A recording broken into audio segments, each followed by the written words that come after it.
Happy Thursday, gamers.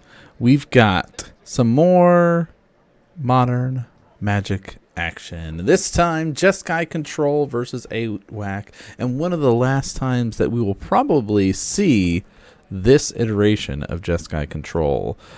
Same thing for Boros Energy. You know, those are the two that we anticipate getting hit. I guess Tron or Eldrazi or any of those types of decks, because we all have been talking in the comments. So thanks to everybody that's been leaving comments with the discussion about the ban list. We are expecting the One Ring to disappear. I am still pushing and hoping and promoting the idea of a first ever restriction to Modern with the One Ring. Restrictions have pretty much been limited to Vintage up to this point. But the more they print powerful cards, the more it's, making it seem like maybe Modern is at that stage now where we can be able to get away with things like, let's restrict something like the One Ring. Flavor win, power win, makes sense. I know that people are just like, just get rid of it altogether. You could already see it in the prices of the card, specifically like the bundle version or the regular version of it is sitting around about $50. This time, even like 6 months ago, summertime when Modern Horizons 3 was coming out, it was sitting around like $100. So it's already like cut in half, if you think about it. Some of the crazy arts and stuff like that are still high and costs and everything like that. I've talked about this before. I have about 6 copies of the One Ring. Am I going to flip them and sell them before the ban? No, I'm not. I also play Commander. I also play Cube. I'm very happy to keep my copies of the One Ring. It's a really cool card. Even if I can't play it in Modern, I play other formats and do other things with it. So, I'll find homes for that. We'll talk a little bit about the ban list for a while, because a lot of discussion is going on the internet. There's a lot of speculation videos, but the two biggest formats, Modern and Legacy, are the ones that I feel like are going to be seeing some shakeups and some changes. Will there be stuff for Standard or Pioneer or things like that? I don't foresee there being any changes to those formats. Some people have been rumbling, oh my gosh, maybe do something, to some of the Standard stuff, but it's barely a rumble, right? It's kind of the murmurs there. But Modern, definitely everybody knows the One Ring's a problem. It's 60% of the decks. And we also, of course, Boros Energy. It's basically Modern Horizons 3 deck. But we have a just take a break from our discussion about the ban list for a second, because we've got 8-Whack versus Jeskai Control. 8-Whack is a basically Goblin deck. It's running this, hence its name, Bushwhacker, right? There are 8 of these types of effects in there. I guess, a playset of the Bushwhacker and playset of the other whacking goblin, whatever you want. It's this like surge, this rush ability that buffs up your other creatures. So it's an aggro deck, a burst deck. There, of course, if you want to see the description of the decks, they're in the little description down below for our Mox field. You can follow that and know when we get updated for things. But also has a bit of an artifact package, because there are cards that generate goblins based on killing artifacts, and we'll see those show up in this match today. So we've seen 8-Whack on camera before, we've seen Jeskai Control on camera before, but wanted to take a break from our ban discussion just to kind of highlight why this is a scary deck, because of those burst builds like that. It's definitely in the lower tier, especially in the current versions of Modern, but has one of those chances of, post banning, you could bring one of these lists and just like steal wins from people that are not prepared to play against these types of things. And again, we keep highlighting these kind of weirder off meta types decks on the channel. One, because they're sweet to be able to play and pilot, and two, with the banning and changes about to happen, Modern is going to be in a very weird fluctuating place as people try to find that stability and changes.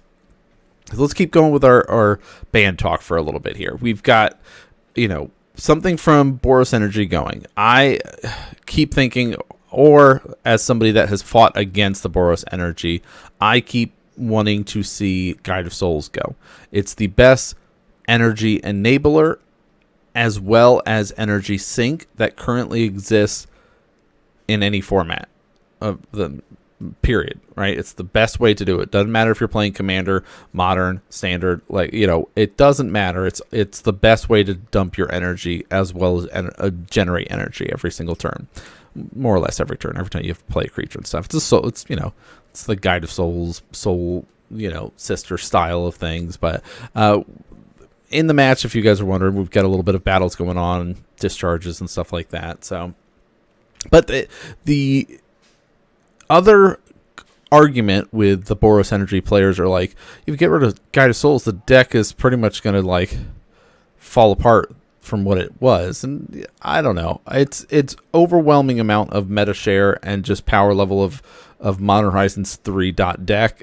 I'm okay with doing away with that version of it and force players to actively try to think outside the box if you want to build energy and not just go, well, here's the best cards printed, let's just put it all in a deck. I mean, there's always going to be a best deck, right? That's the way the format works. There's always going to be a super powerful card that gets put in here and it works crazily with different synergies of things, and we have to keep finding ways to just kind of put it in check, up the beanstalks and the elementals and the Cascade decks. Like, we've had a bunch of different variations of top decks over time, but they keep hitting them with bans. So that's a whole nother argument about printing of things. But the argument people are saying is, what about Amp Raptor?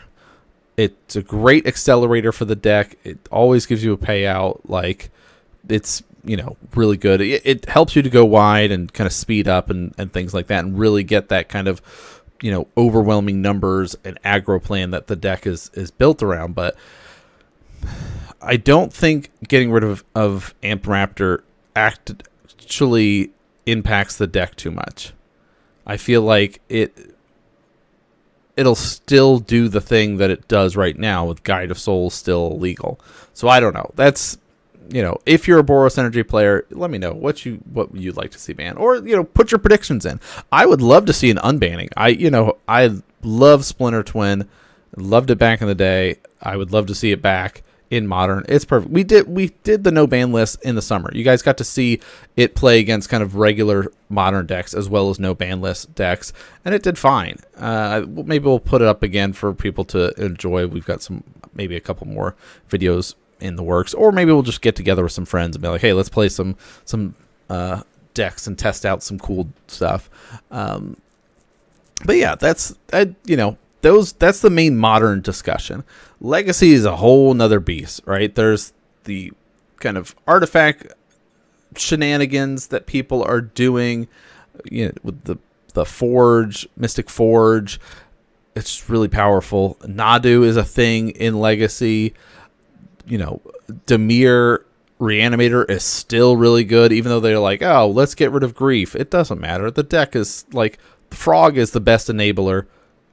And again, we're seeing Modern Horizons 3 continues to be a problem no matter what format it is in, right? Whatever format it's legal in, it's caused problems. So I don't know. It's a weird state, right? We'll see, though. Come Monday. We've only got a few days left. What is going to happen? Where is Modern going to go from here? It's going to be blown wide open under the assumption that we're going to see a lot of bans happen. I hope they're a little bit heavier on things and, give us some tools, get us off the ban list, give people some, nostalgia hits for Modern at this point in time, right? Go and dig in there. There's so many cards on the ban list right now that are like Splinter Twin is yeah, that's fine. Let's bring back Birthing Pod, right? There's already Birthing Ritual. There's already toolboxy decks, but I feel like if Birthing Pod comes back, you build it, you can start building it differently. And then it's there's a lot of artifact hate. There's a lot of hate and answers now in Modern compared to what there was in the early days, back when Pod and Twin were the best decks, right? There's now we have so many ways to answer it, but Big Wrath of Sky is just going to put a big old halt and stop on what is happening over here on the 8-whack But you notice that like the way that this control list is built, it relies very heavily on the One Ring, and it's basically a delay tactic. We got counter spells, we got these effects, Wrath of Skies, the One Ring. I mean, Flage is our kind of top end way to end the game. Jeskai Control is going to be very different and very weird after this. I don't know. There has been discussion and stuff. Oh, what about Flage? Getting rid of Flage as a card. It's possible they get rid of Flage as well. I mean, the Titans that they print, like Uro and Flage and things like that, they're really good. They all, like, I would say pretty much all of them have seen play every time that they've, maybe not as much play as certain ones, but they're really good. All right, 8-Wax trying to reestablish themselves here, setting things back up and getting themselves going. Basically, it's a lot of 1-drops and kind of, build up the board, but like Graveyard's pretty high right now. So they're chipping away. They need like a way to kind of close the game out here, especially with the Jeskai Control player sitting at 6. They're looking for like a Bolt. They're looking for a Goblin Bombardment. I don't know if they're running any main board. I think they have some in the board, but who knows if they got it main decked. Lots of cards in hand. And if this is probably going to be one of the last times you see this, we're going to be having a One Ring with 3 counters on it and another One Ring in hand. So let's kind of just do a replacement effect here. There's also with Teferi, you could try to do the bounce effect, but because there's only 6 lands out, you can't really effectively do it this turn, but definitely an option for a later turn here. And yeah, kind of land-based. It's also kind of looking through all the cards and options. Invert Polarity is in there. Galvanic Discharge, couple counter spells. I like my list has a 1 of Invert Polarity. It's most lists don't really run it. I like the card a lot, especially with the way that our shop meta was for a while. We were seeing a lot of, big mana decks, Amulet Titans, Eldrazi based decks. So it was like, yeah, let's do that. Now, our shop, that's what's cool about our shop in particular, too, is there is the fluctuation with our shop. There, of course, are those players that are like, hey, this is my deck, and I love just grinding this deck in particular. But a lot of times players will go, hey, I love this specific deck, and I'll grind it. But you know what? I'm feeling a little spicy. I'm feeling a little froggy. Let's shift gears, right? Let's go from Amulet to going into our Hardened Scales. Or let's go Hardened Scales into our Creativity. Or, let's play the Murktide into, this deck and this, so it's like there's fluctuations the way players will pick up different decks and do different things. You guys know I've been playing a lot of Control after Nadu was banned, and then I bring out the Infect every so often because I love the Infect deck. Even though it's not very good in current meta, it's still fun to get out there and play some. Well, we've been seeing some of the Infect games get sprinkled in there for people to enjoy. I, of course, still have pretty much every blue deck that you could play, right? So I've got lots of ways to do things with blue. I have Frog built and the Murktide list, not the Oculus version, but the other version. I just am not currently. I don't have the drive or desire to pilot it right now. So we'll see. Again, who knows? Come next week, right? We've still got a lot of games in queue for you guys to enjoy. Some of them might not have any banned cards. We'll see if any of them do. It's kind of one of those like, oh, well, maybe a One Ring might show up or something. Who knows? But for now, we've got a Teferi now hitting the field. We could do some little bounce and stuff, but, opponent is still sitting there trying to assemble stuff. This is one of those games where you're just like, my control opponent has a grip full. I am basically in rebuild mode after the last board wipe. Let's see if we can piece something together here. We've got a Den of the Bugbear. That's the land that's separated from all those mountains. So, it's not often you see man lands in Modern. It used to, again, showing my age and how long I've been doing Modern content for, is it used to be man lands were top end ways to end games, especially like a control deck. how many games have you won using colonnade beats, right? Things like that. Jund used to run that, what was it, Raging Ravine or something like that? The red-green one that you put a +1 counter on it when it attacks. Like, there's manlands used to mean something in Modern. I don't know. Like, it's one of those weird things to think about that it's, even lands have fallen to the wayside here. Hey, let's just kind of keep going with this Clockwork Progression. This is a really cool card. Every time it shows up, I'm like, wow, that is surprisingly good, especially in this list, because it's a 1/1 with haste for 1. And if it dies, you just exile the top card, and you get to play that until the end of your next turn. So we can just all right, let's go for the beats. And yeah, we could have gone for, okay, here's the thing. We could have gone for the subtlety play on the cast. We don't care so much about doing that because they're just going to bottom it, right? So doing it this way, it forces our opponent into a combat situation where they're definitely going to lose one for sure, because otherwise they don't attack, right? So it's like, and they're going to try to cast our little Vampire Bloodmaker, and that's going to get hit with the counterspell. And so that's that moment of like, okay, we're really just sort of dominant. Hey, let's do a rebirth here. This is what we're talking about of, let's pop this, make 3 goblin tokens called Dotha Rebirth. You have to get rid of artifacts to do. That's why there's so many artifacts built into this 8-whack style list that we see here. And of course we get to reveal our top card because our little artifact friend has fallen. And we have not played a land, so bam bam. So yeah, that was a really good turn for our 8-whack player there to turn basically 2 1/1s into 3 1/1s out of there, and we got a land off the top onto the battlefield. So like really good.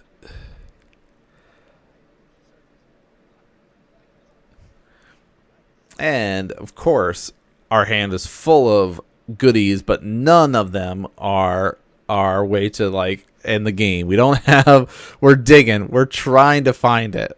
We're like, we know Flage is here somewhere. Where is he?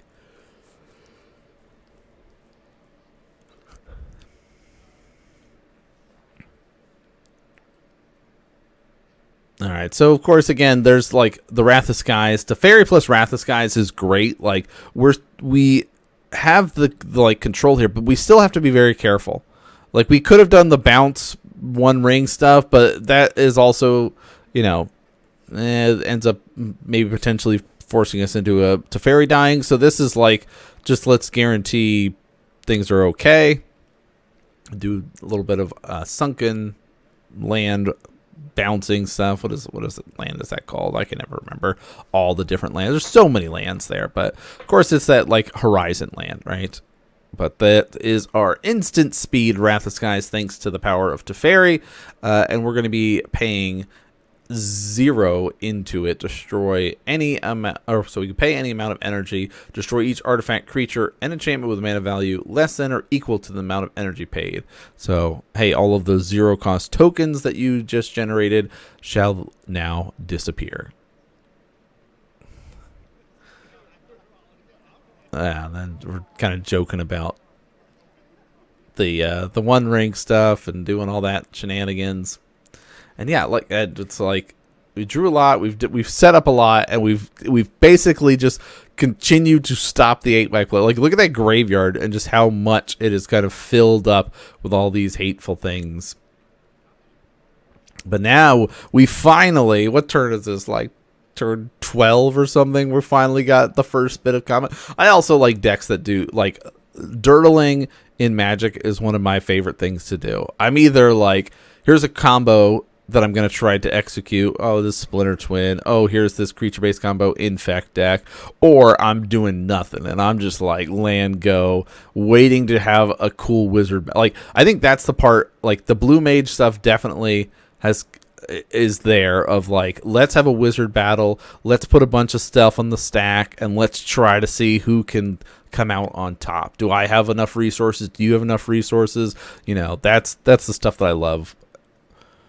which, you know, probably not everybody enjoys that style of play, and that's perfectly fine. You know, a lot of people try to build and pilot decks in very different ways, and so it's like, it's very cool like that Modern has that flexibility that players get to do that, of like find the way to build the decks they want to. So we've got the Den of the Bugbear here, and it does have a attack trigger, so we can animate, move to combat, then we're going to respond with the Galvanic Discharge. So you have to make that like stop motion before combat starts and he starts swinging. Like you got to put that like little marker, you know, for thinking about MTGO, stop on this step. Speaking of MTGO, we're going to have some MTGO holiday cube content, little shorts coming out. Maybe we'll do a longer form video coming out this weekend, probably Saturday. We'll post up something for y'all to enjoy, but there's a new cube coming, the holiday cube, so we'll talk a little bit about that, so you guys can, you know, maybe play some holiday cube this holiday, especially because we've got some MTGO codes that we give away every single month, being an MTGO creator, or at least a member of the creator program. So if you guys have not, check out the Blue Sky stuff. If you haven't made an account over there, it's the new Twitter. It's much better. It's not full of ads and just kind of hate farming and all the shenanigans there. So I still, of course, have my Twitter and post there occasionally, but a lot of the Magic content has been migrated over to the Blue Sky. So, you know, if you haven't made an account, check that stuff out. All right, 8-Whack doing the thing. Implement of Combustion. Now, a One Ring protection makes it so we can't actually deal the 1 damage to the player, but we can on, you know, the upkeep. All right, especially if they're going to 4. Imagine if they pop this and draw a bolt here, like we just die. So it's like, it's going to 4 is dangerous, but like getting the Surveil land and giving us a, you know, the extra look-see, it is that kind of mentality of shrug. You know, what's the difference between 5 and 4? Well, 4, especially with this 1 damage out, is 1 step closer to dying to a lightning bolt. So I don't know. Tune the narrative. I like this. This is the kind of energy package that I enjoy. There was also that sweet green enchantment or whatever that I got real hyped about when it got spoiled, of being able to like play a creature or something like that from your hand. What the heck was that enchantment called? Somebody let me know. Look up this like Modern Horizons 3 enchantment that I was like, oh, this is sweet. Maybe there'll be a cool, you know, energy package built around that. And they go, no. Just build Boros energy and you'll be fine. It's like, all right. So here's the Flage Adventures. Let's reset, shift, change our life totals up a little bit here.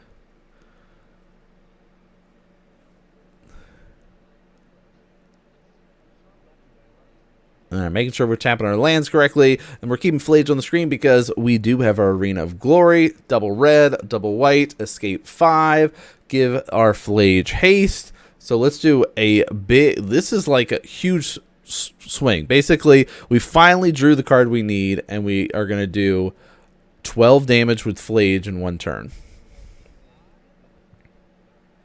All right, and of course that Helix effects, and yeah, that's game 1. Bit of a long one, right? 23 minutes or so, 20-some minutes for game 1. Yeah, it's going to be a grind for this one. Then we're going to go into sideboards that, of course, we cut it out of the video, but that kind of can factor in keeping track of the math for how long this video is and how things are going to go. Going into game number 2, though, 8-Whack player is going to be on the play. I believe, yeah, we did mulligan down to 6 for that one. Another Implement of Combustion. So I was looking at, because I was like, I thought that went up in price, and it was specifically the foils went up in price because of, you know, there's a format called Pauper out there that a lot of the Pauper decks people play are like, yeah, I'll buy the foils of it. And so like certain crazy, whoa, yeah, that's a good start to the... Good start here. Let's, you know, turn 2. Here's a Goldathi Rebirth. Turn that Combustion into 3 little Gobos. And we get to draw a card because the, of course, artifact went to the graveyard there. And there's a Clockwork Percussionist with haste. Bring in the beats. So that's 1 damage, and then of course we will do some fetching here. Go down to 18. Find a surveil land. Also, I play so many surveil lands in my control list. I am gonna miss the land go dirtle it up all day, every day in my next couple of decks for sure.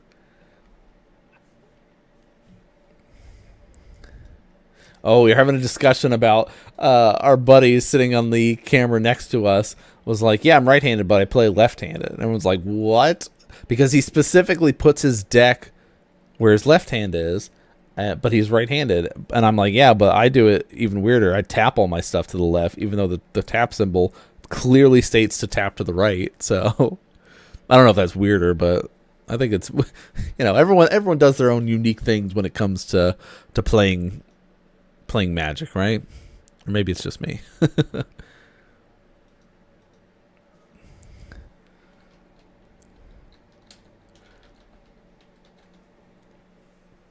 Yeah, going to 16. Oh, kind of in this tough spot now.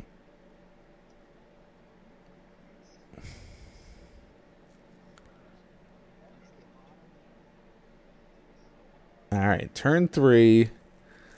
Memnite.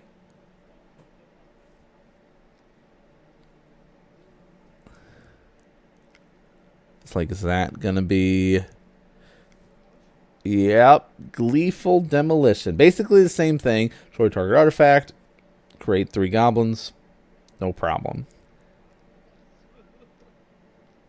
So now there are 6 goblins out. 7 total creatures. I know some of them are cut off just based on where the camera placement was. You know, it happens. You guys know there's a lot of goblins. Also, we had to have the thing. And we're going to attempt to go for the Bushwhack, which we are luckily enough able to have a counterspell here. But if that had went off, right, 7 total creatures would have had that big old burst. But now it's just going to slow it down. Let's kind of put a stop to a little bit of a discharge coming out. And then we'll take 3 more damage there, going to 13. Pretty good for turn 3. We've already done 7 damage to our opponent. And now, especially where your opponent is sitting here and constantly trying to, you know, fetch and set themselves up and prepare, they're not having any luck with that.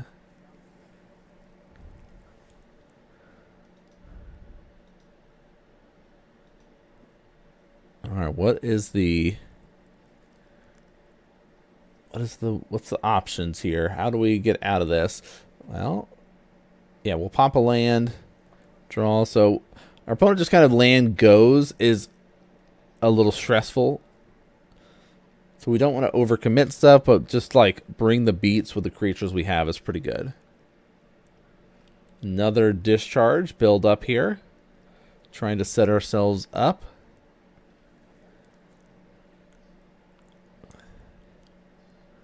Yeah, big. That's a lot of damage. We're sitting here doing single target removal against a bunch of goblins swarming at us, and it's like, oh, I'm slowly bleeding to death as all these goblins are biting my limbs off here. Let's throw a discharge and, you know, shock this one and zap that one, but oh, here come the rest. All right. Surveil lands, keeping that on top. So much information.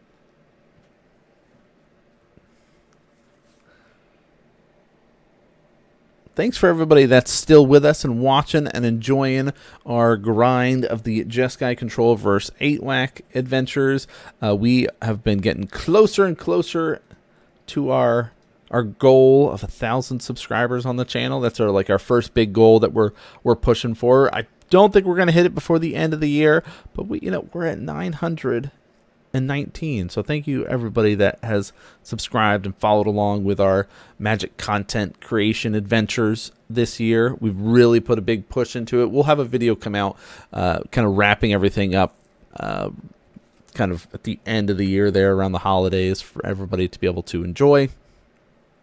But of course, there's still going to be content. We've got games scheduled basically to wrap up the whole year, so you can expect stuff out on the 17th, the 19th, even Christmas Eve for anybody that's still hanging out there, the day after Christmas, New Year's Eve. We got some content coming your way. We're going to keep up with the 2 videos a week guaranteed every Monday and Thursday.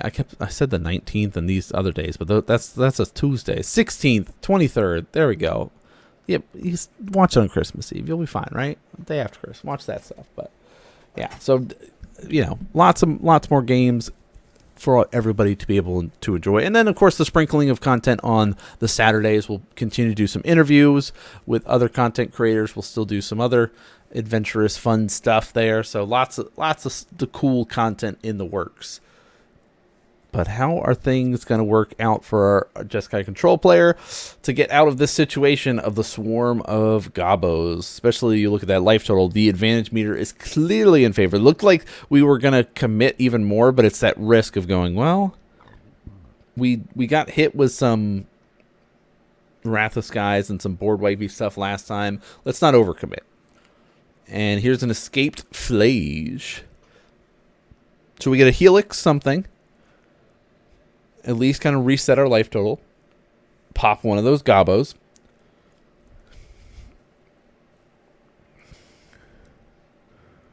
The swarm is still on the other side, though.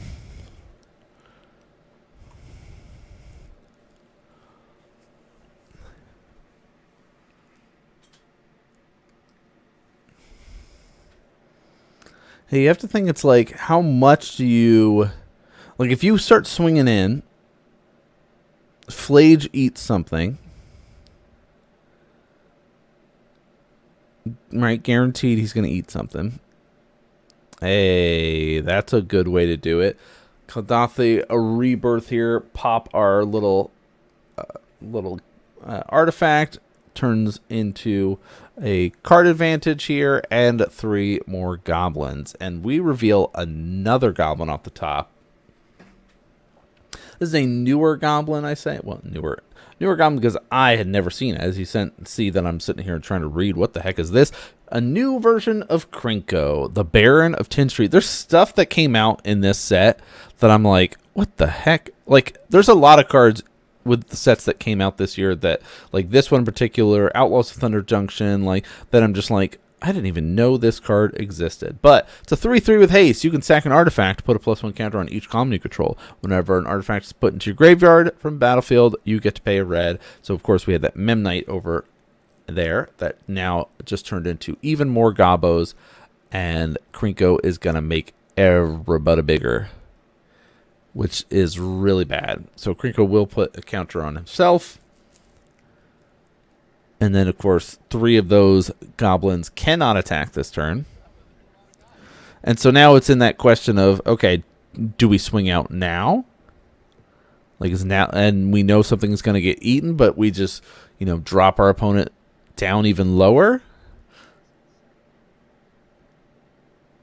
Like, drop him to 6?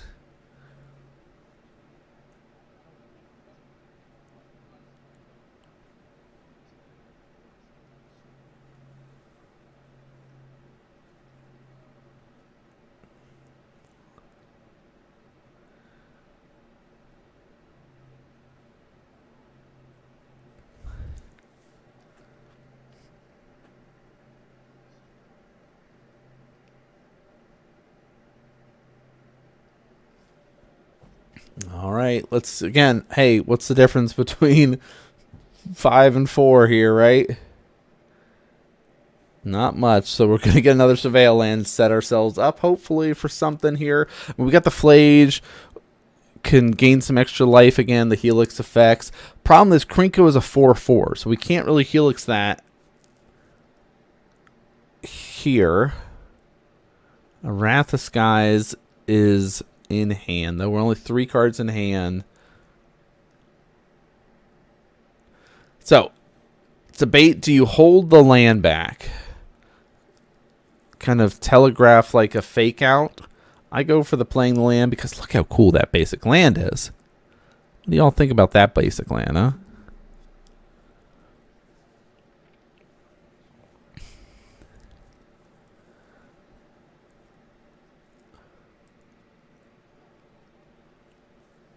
Yeah, so now the debate is, like, we don't have a Teferi, so we can't instant speed anything here. So it's like we do the Wrath of Skies, but do we... Okay, so here's the lines, right, that we're going through and debating. We know we're going to Wrath of Skies. If we attack with Flage, we can Helix our opponent here. They go to 17, we go to 7. I don't know. If Flage gets chump blocked and dies, we eat goblins that way or something like that. Or somebody gets in the way, it's not a big deal. And then we just Wrath and kill everything else. The other option is just Wrathing and killing everything, right? We pay for 3, kills Krinko, kills Flage. We escape Flage. Because we do have the double red and double white, but I don't think we have enough cards to escape here. And I think that's why we didn't go for that route. Also, we're trying to use him as a blocker and go for, like, all right, let's have a big beefy boy get in the way. All right, we're at 4 life. Krinko is a 4/4, but there is something that it's going to be a problem, and that is that man land we had talked about. We have a counterspell in hand. We know we kept that in hand, so that's like a, hey, if you try to play something, a lightning bolt or something like that, we have a way to try to save ourselves and not die here. If you play an artifact and then start doing some Krinko stuff, yeah, that's scary, but it's not, again, we have that counterspell.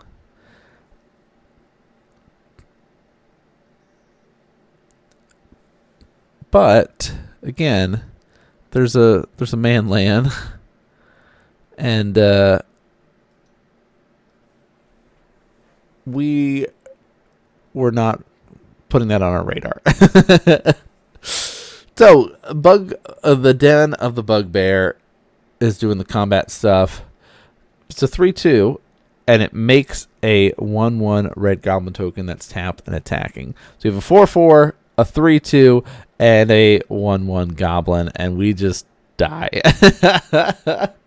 So 8-Wag gets the victory, grinding through it, and it looked like it might have been a stabilization once Flage hit, but it was not. So now, again, maybe a little bit of sideboard action, at least some shuffling up, and we're going into game number 3 here. And if you're watching that clock, you know our time is limited for game 3.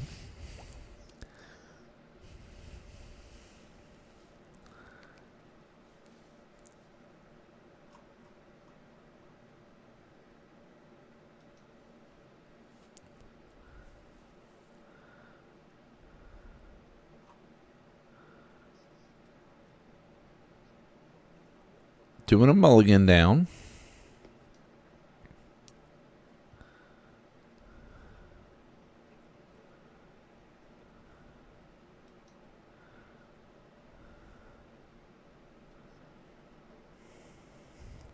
Which is always like a, nice feeling if you're sitting there and your opponent starts mulliganing down in game 3. You're like, okay, sweet.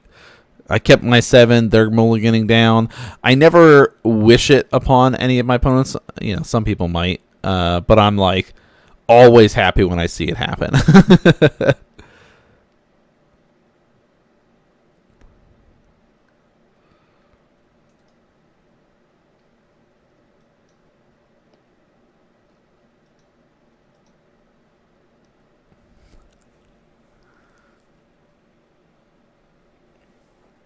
All right, land go. Nothing too crazy from our Jeskai player here. Land Tormod Crypt, sideboard information here for us. Basically a way to try to deal with Flage. That's the whole reason that is there.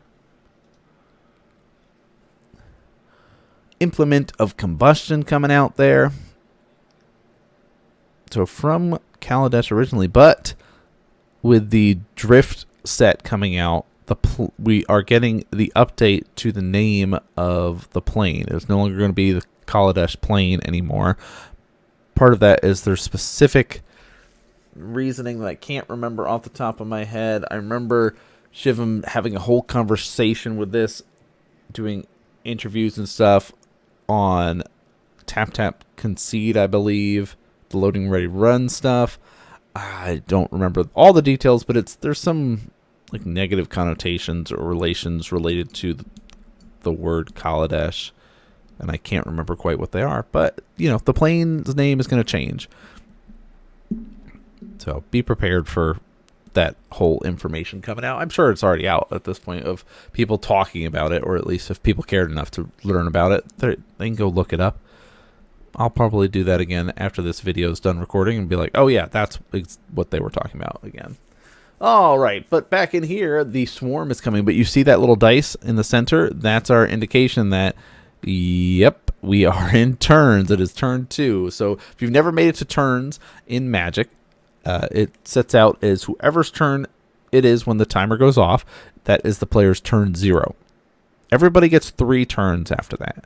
All right, so it starts turn 0, then the next person goes, that's turn 1, then it passes back, turn 2, 3, 4, 5. And at the end of turn 5, game's over. Regardless of life totals, results, anything like that. If you've already gotten a win and the time's up, it becomes a 1-0-1 and you are the victor. But in this case, if the time runs out and it's 1-1, it becomes a draw and a tie, and it's a 1-1-1 record, giving both players 1 point in the tournament instead of the 3 if they had won. So we've got some Tune the Narrative stuff, going through those energy gathering, going through drawing some cards, and as the control player, my goal here, I know my deck cannot win the game in basically one more turn after this. So it's basically just delay and stay alive.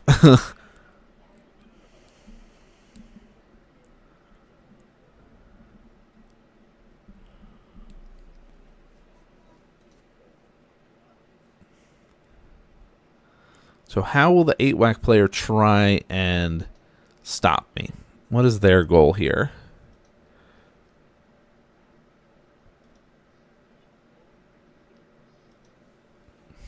Another Tormod Crypt. Now we're going to try for the Reckless Bushwhack, which will be met with a counterspell. Just kind of putting a stop to that, saying no, no, no. We will not be doing that.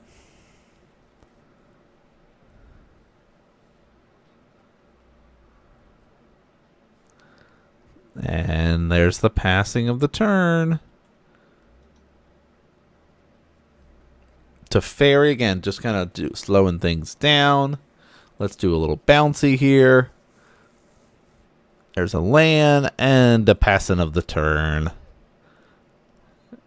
And that's it. 1-1-1. We got there. Bit of a long one there.